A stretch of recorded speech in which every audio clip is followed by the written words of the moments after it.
Wired to Play, the podcast where brain science meets childhood and where we explore how play helps children learn, grow, and thrive. I'm Dr. Christy McPeck, and I'm here with Executive Director Jenny Gonzalez. And today we're talking about one of the simplest and most powerful ways to support children's development during the summer months: outdoor play. As summer arrives, families and programs begin looking for ways to keep children engaged, entertained, and learning.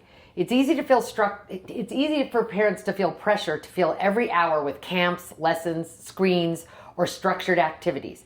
But what if the most powerful thing we can offer children is actually something much simpler? Whether you're a parent trying to create meaningful summer experiences at home, a teacher planning summer enriched programs, or an administrator designing opportunities for children in your community, and outdoor play offers benefits that extend far beyond having fun in the sunshine.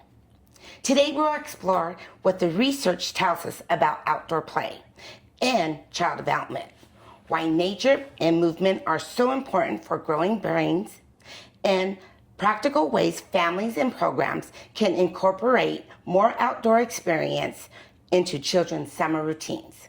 So grab your summer drink, find a shady spot outside, and if you can, join us as we discuss how outdoor play can make this summer one of growth, discovery, and the joy full of learning. So one of the things that we want to talk about this time, we alluded to it last time, that there's, we need to let children have kind of open-ended experiences, and that these open-ended experiences impact their development, impact their learning, impact their social emotional development. So today we're going to talk specifically about outdoor activities and how they help a child's development in all of their areas, right? In all their domains: the physical domain, their cognitive thinking ability, and their social emotional domain, right? Interacting with other people. And in that, we want to also talk about some activities that parents or teachers can do to help children have impactful outdoor experiences, but open-ended outdoor experiences where they're leading their play. Okay. So the first thing, let's talk a little bit about, again, what part of brain development and learning does outdoor play help? So the first is that ever-present executive functioning, right? We always talk about executive functioning, and this is another place. Outdoor play helps them with their attention. It helps them with their working memory, their cognitive flexibility. They have to make decisions, and so their brain learns to work and react in different ways. Their self-regulation and their problem-solving skills. Mm-hmm. All of those things happen outdoors. Then it enhances creativity and imagination. How do you think that could help being outdoors impact their creativity and their imagination? Well, for creativity, they have to be able to use the things that are outside. So if you have a tree, if you have like a river, whatever is outside, they're going to have that ability to be able to use nature to transform it. Yes, because they don't have necessarily outside structured playthings like toys, equipment. So outside they are going to use rocks and sticks and water to be able to leaves. I remember spending a lot of time as a kid collecting leaves. Mm-hmm. Did you do that? Oh, yes. We couldn't tell my age, but my grandmother had a washing machine that was outside, and she had that washing board. Oh. And so, that was like my instrument. And so I would be out there like playing with that, because that was the thing that I saw that was like laying on the floor. And so, but here, I'm like, okay, what can I do to be outside? Because that's the first thing. Go outside. All you guys go outside. And so okay, that'll work. That's great. Outdoors also encourages scientific discovery, because a lot of science happens outdoors. We don't see as much science necessarily sitting in our living rooms, but when we're outside, we see things grow. We get the ability to observe, we compare, we can experiment, right? What kid hasn't put something in a creek and then watched it go down the creek, right? That's just an observation. That's an experiment. If I throw the leaf here, what happens to it? Yeah. Yes. So those kinds of sort of experimental things that we do are part of being outside in nature. Yeah, and most backyards have plants, trees. So we're out there, we're looking at spider webs and like, okay, if there's a spider web, where's the spider? You told a great story in our last episode about looking at an anthill.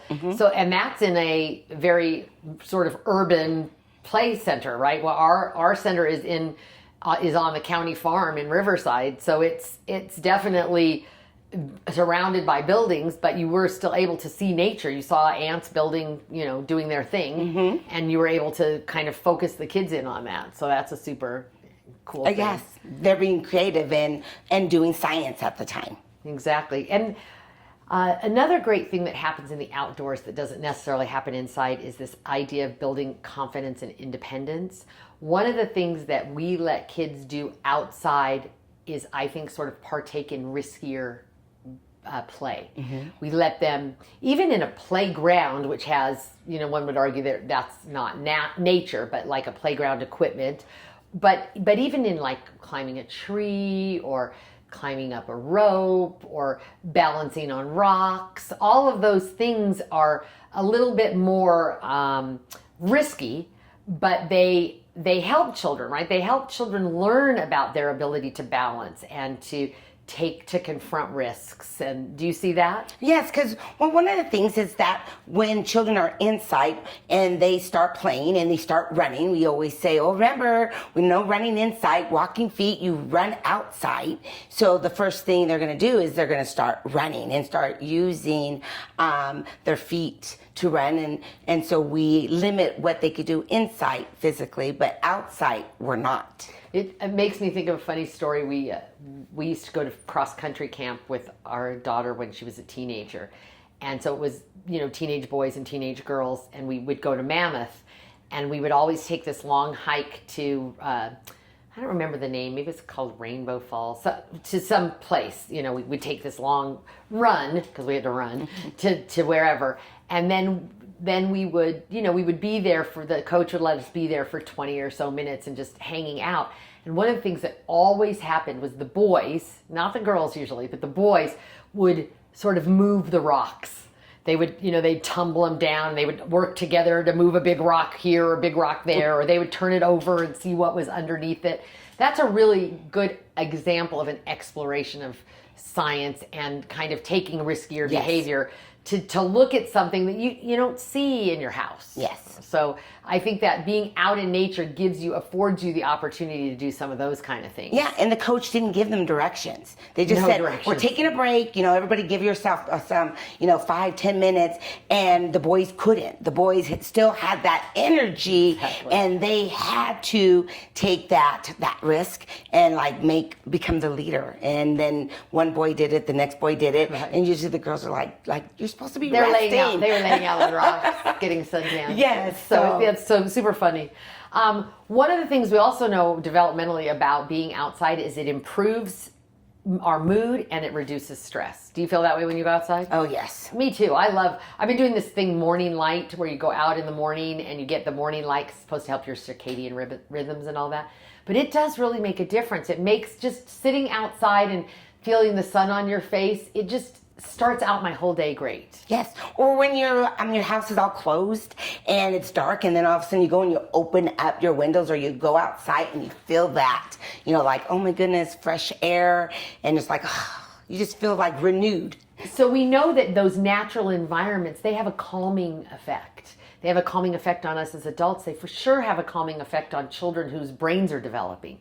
It gives their brains a sense of peace and calm so that they can relax. So being outside, just even for a little bit, is perfect for them. Yes. And then it encourages cooperation and communication. We talked about that with the boys rolling the rocks or whatever. When you talked about the ant, you were talking about how we communicate and cooperate, and we don't smash the ants. We watch them, and we're kind of part of nature in that, aren't we? Yes. And I think that's a great thing to teach kids. Yes, especially because like for children who collect roly-polies, they treat them like they're like babies. And so right away they're like holding them and they're guiding them and they have that nature, they want to nurture those little roly-polies. So for development, there's two more areas that I think are really important outside. One is sensory development. Outside, all of our senses are fired. We hear things, we smell things, we maybe don't taste. Maybe we don't taste too much stuff outside, but we definitely smell and hear and see and feel, like all the different just in a tree. Think of all the different textures you can feel on a tree. The smooth leaves, the twigs, the bark of the tree. You know, they're all so different. So there's a lot of real good sensory experiences outside. And then the last thing is, again, it helps with their attention and concentration. That's one of the things that we want kids to be able to practice that in a way that isn't making a 6-year-old sit at a desk at a table all day long. That's one kind of attention. But we give attention to things that we enjoy and that we're interested in. Do you see that? Yes, because right away when the children will say, are we going to be going outside? And so they look towards the teacher to be able to give them that opportunity. And you can see how disappointed they are that they're not able to go outside. Or we'll tell them, oh, the weather's bad or the air quality is not that good. And they're like, oh, we want to go outside. And so they look forward to that ability to do that. And outside they focus on things that they're really interested in. Like you were talking about the ants. I'm sure you didn't have to say to one of those kids, be quiet and let's look at the ants. Right? Yeah. Which we do sometimes in a classroom. In a classroom. But you're saying, look, these ants, this is really cool. And the kids are immediately engaged and attentive because they are intrigued by it. They feel one with it. They feel connected to it. So we don't have to say, sit still, crisscross applesauce and all that business. We don't have the control. We don't have to control. They're automatically attentive, and that's practicing that attention skill that then they'll need in a classroom later on. And they're able to help manage their peers to maybe some of the children who are not as attentive or want to step on them, or because that's where their curiosity is going. The children will be like, no, we don't, we're not going to smash the ants, or, you will get bit if you step, in that anthill. So let's take a little break, and when we come back, we're going to give some real specific ideas that parents and teachers can do in their summer to get kids outside. Okay? Sounds great. Enjoying today's episode?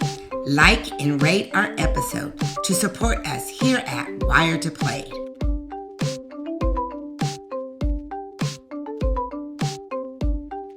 Welcome back, and as we continue our conversation about outdoor play, here are some great outdoor ideas for parents and teachers. Let's see. This will help support the sensory development, creativity, and science thinking. Nature scavenger hunts. Having them go out and find out, the different leaves, acorns, things that are, the bark off the tree. Or even like, say, find green things. Green things, yes. Or find things that are alive, or find things that aren't alive, or something like that. Oh, yeah. And, the kids can just, have their own time out there, and you'll be surprised what they're going to bring back.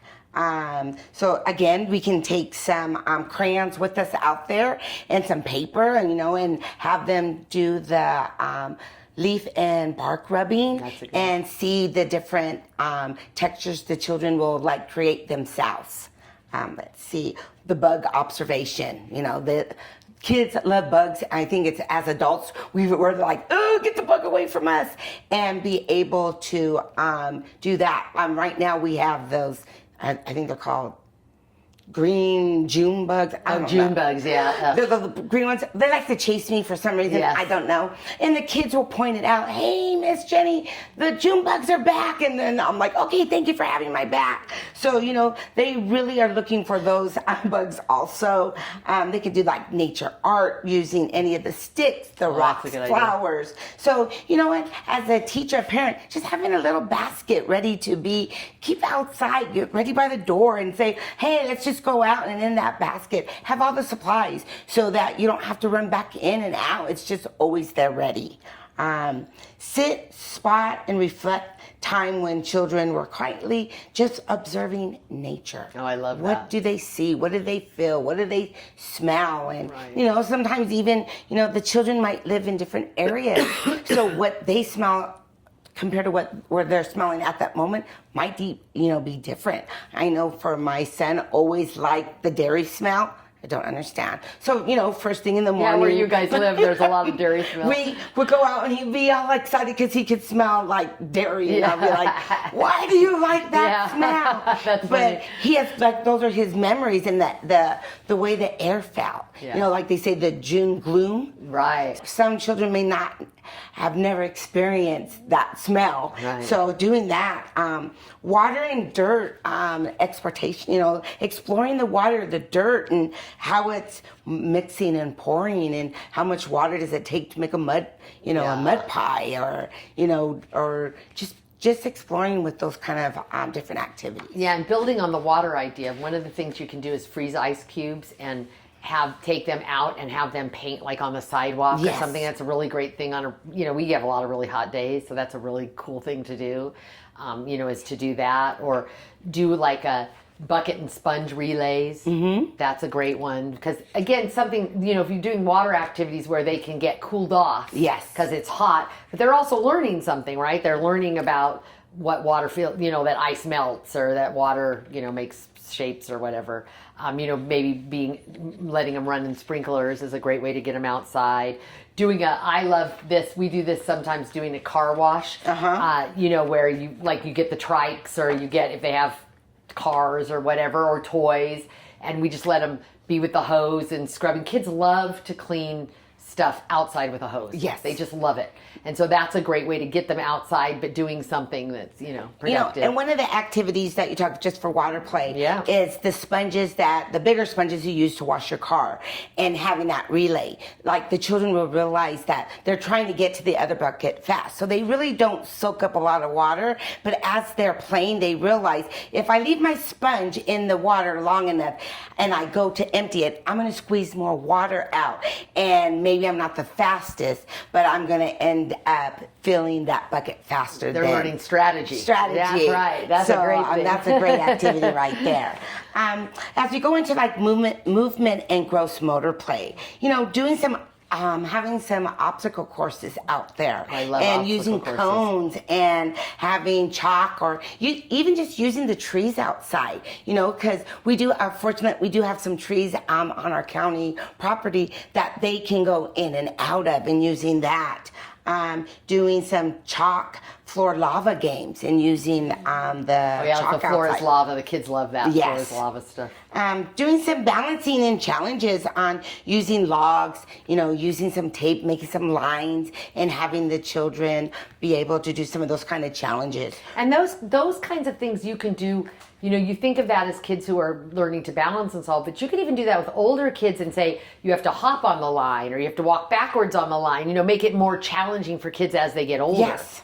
Relay races, having them do single relay races, doing it as a team, doing it as the couple of the two children at a time. And so they're also learning, again, partnership, working together. Back in our days, we would do that wheelbarrow, where we would get on our hands and our partner has our feet, and they would try to move as fast, and and we would have to work together, because if you push me too hard, I'm going to fall. Right, but that's using all your muscles, basically, Yes. right? Your whole body's muscles, because you have to be able to hold yourself up and hold your stomach in, and the person's holding your legs. That's a really great physical activity. I forgot about that. That's a good one. Yeah, some of the things that I start introducing to the children, they look at me like, what? Yeah. And I'm like, yes, this is a great way for us to play out on the grass. It's safe.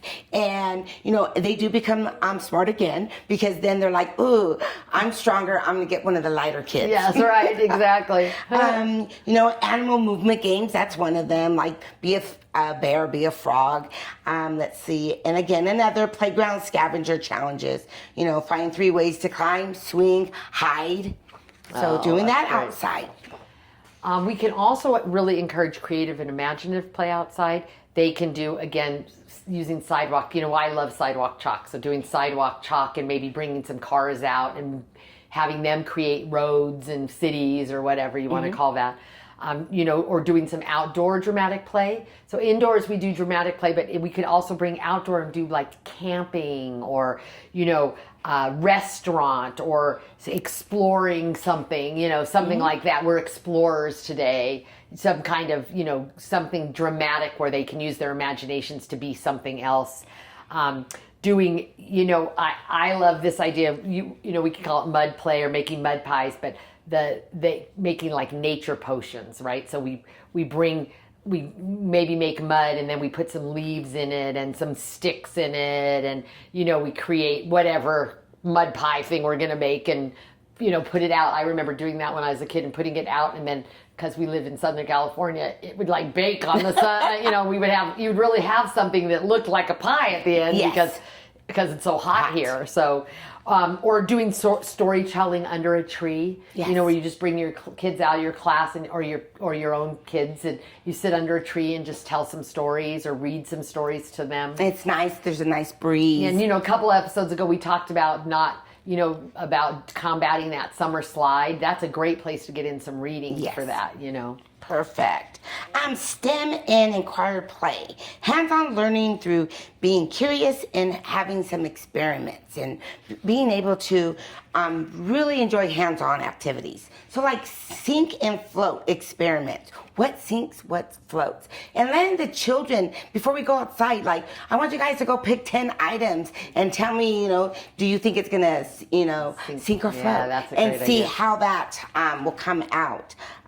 Or simple writing in a journal about the weather. How is it feeling? What is it? Hot? Is it cold? And then maybe tracking it for the whole week and see. Isn't that again something that helps with the summer slide? Yes. Because we're getting writing skills, we're getting observation skills, we're having to compare Yes. and contrast. Yes. And without even realizing that they're Through- doing through that. play. And measuring nature. How many steps I did it love take that. for us to, walk to the tree, to the fence, which is going to be math. So again, we're getting those math skills in there and reminding us and having that hands-on.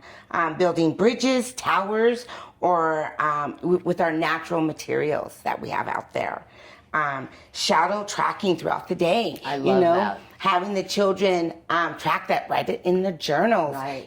Giving them actually like the camera and having them take pictures of early morning, afternoon, and even seeing like how did the sun play into the different pictures. We had a teacher once, I don't know if you remember that, she did that shadow tracking. She took them in the morning and she drew their silhouette on their shadow with the chalk on the sidewalk, and then she brought them out another time of the day and they stood their feet in the same place and they saw how much shorter Yes. and then it was facing the other way. Yes. I thought that was one of the coolest activities, and what a cool way to talk about the sun moving and how shadows are impacted by the sun. Yes. Well, yeah, that's a really great one. And then last, let's garden, let's plant, and watch our plant grow during the summertime. Yeah. And schools have an advantage. I get this sometimes too because I have 7 grandkids, so I can do these kind of group activities, but some group projects are really always great. So, maybe making a group mural where you're going to just put up a big long piece of paper and everybody's going to contribute to it. Or doing some cooperative building challenges. Maybe we break into 2 teams and we give them something and we say, who can build the tallest tower? Or who can build something out of only using sticks, or, sticks you've collected or something like that. So some kind of challenge where we're making them think and experiment with that. Or doing a partner obstacle course. So something like you talked about with like the wheelbarrow thing, or an obstacle course where you're helping somebody through. So maybe when you set up the obstacle course, you make them things that need 2 people to kind of help you. And then, just doing again some more like nature scavenger hunts, but as a team. So we're doing, saying to the team, find green things or find live things or whatever. So, Yeah. So really thinking about some group kinds of things. Yeah, sounds great. Low prep, anytime ideas for parents. let's find, like, go outside and five things you notice, like where's Waldo kind of a thing. Yes. And see what the kids notice out there. Backyard picnic, lunch, snacks, and enjoying that time. Evening walks with a flashlight. And I love that one. exploring that and having Because them do nature's that. different at night. Yes. Cloud watching. How many times can we look at a cloud and say, like, I think I see a cow or Yes, a cat? And, yes. our clouds really do make a motion picture up Exactly. there. Help me notice walks, sounds, again, smells as we're outside. So we're triggering their sensors. Yes. Their senses. And then just free play outside with open-ended, no open-ended time. And just let them play. One of my best memories as a kid was I was about 4 or 5, and we lived in Ohio, and we used to get to go outside at night, and everybody went outside. I think it's because it was hot. Everybody went outside, and we got to chase lightning bugs for hours. And it probably wasn't hours, but I was 5, so it seemed like hours. But I remember all the kids, parents would all be sitting on the stoops chatting or whatever, and the kids would all just be running around, and we would just be collecting, catching fireflies or chasing fireflies or whatever. And even today, all these years later, I can just remember that feeling and the smell and the sounds and everything. And what a great experience to be able to experience. Yes. We didn't have to come in until the light posts came Exactly. out. And so you were able to really see the sunset when you were outside. So just in conclusion, the most powerful summer play isn't complicated. It's unstructured, child-led, and oftentimes outdoors. We really want to encourage this idea of being outdoors. Even if we're outside only for 30 or so 60 minutes a day, it can significantly support all of those developmental things we talked about. So we're not talking about you have to put your kid outside all day in the 100-degree heat. We're saying 30 to 60 minutes of just uninterrupted play, just to let them explore in an open-ended way. Yes.